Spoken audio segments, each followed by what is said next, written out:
Hi, this is Laura again. This is Plants and Animals for first grade. This is lesson 3. What do plants need to grow? And this is part 1.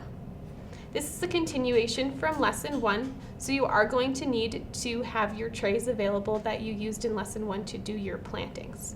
You'll also have to make sure that all students have their 5 observations and that you've observed them for 5 days in a row. In this lesson, you might need to do some preparation. Each student is going to receive 2 cups and 2 pellets. These pellets need to be soaked in water for up to about a half an hour in order to absorb the liquid.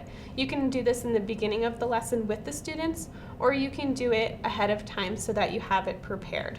It does take a while for the water to absorb, but you can see it happening, so it might be kind of fun for the students to observe that. These are going to go into the cups, and you're going to fill it with about a 1/4 cup of water. To start this lesson, you can work as a whole group, making a list of things that plants need to grow. These can be ideas that they've heard of before or just creative things that they think of. For example, you can think of things such as light, water, soil, different nutrients, and you can make the list as long as possible. Once you've made this list, you can go over it with the class and pick out a few of the things that you would like to talk about in more detail. At this time, you're going to split the students up into groups, and they'll be working in these groups for the remainder of this lesson. This lesson will run for about 8 days because you'll need to do 8 days of observations. The students will work together and they'll choose one of the variables that you decided from earlier that will help plants grow. For example, the students could decide that the plant needs light to grow. The kit includes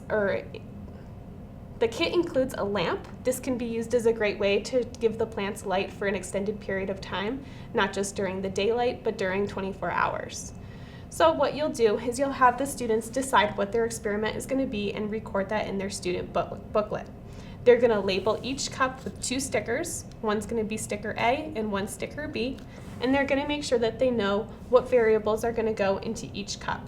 So for example, these cups are both filled with water and with the soil pellet. What they'll do is they'll take their finger and they'll make a little indent into the soil once the water has absorbed into the pellet. They'll transfer one of their seeds from the tray and they'll put it inside of the soil and they'll cover the root up. Then they'll do an observation and they can record that as day 1 in their student booklet. At that time, they can also do a measurement of how big the plants are so that they have a baseline of where the plants started. They can also do a picture if that's easier for them. At the end, they're going to set up their experiment however they need to. So for example, one plant could be set aside and one plant could be put under the light. The plants will remain this way for the remainder of the experiment.